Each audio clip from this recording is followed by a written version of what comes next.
Eden Restored, a devotional from God's amazing grace. To him that overcometh will I give to eat of the tree of life, which is in the midst of the paradise of God. Revelation 2 verse 7. The Garden of Eden remained upon the earth long after man had become an outcast from its pleasant paths. The fallen race were long permitted to gaze upon the home of innocence, their entrance barred only by the watching angels. At the cherubim-guarded gates of paradise, the divine glory was revealed. Hither came Adam and his sons to worship God. Here they renewed their vows of obedience to that law, the transgression of which had banished them from Eden. When the tide of iniquity overspread the world, and the wickedness of men determined their destruction by a flood of waters, the hand that had planted Eden withdrew it from the earth.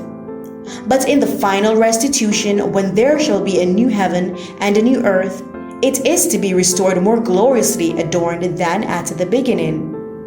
Then they that have kept God's commandments shall breathe in immortal vigor beneath the tree of life, and through unending ages the inhabitants of sinless worlds shall behold in that garden of delight a sample of the perfect work of God's creation, untouched by the curse of sin, a sample of what the whole earth would have become had man but fulfilled the Creator's glorious plan. Adam is reinstated in his first dominion. Transported with joy, he holds the trees that were once his delight, the very trees whose fruits he himself had gathered in the days of his innocence and joy. He sees the vines that his own hands have trained, the very flowers that he once loved to care for. His mind grasps the reality of the scene. He comprehends that this is indeed Eden restored. Restored to the tree of life in the long-lost Eden, the redeemed will grow up to the full stature of the race in its primeval glory. The last lingering traces of the curse of sin will be removed, and Christ's faithful ones will appear in the beauty of the Lord our God, in mind and soul and body, reflecting the perfect image of their Lord.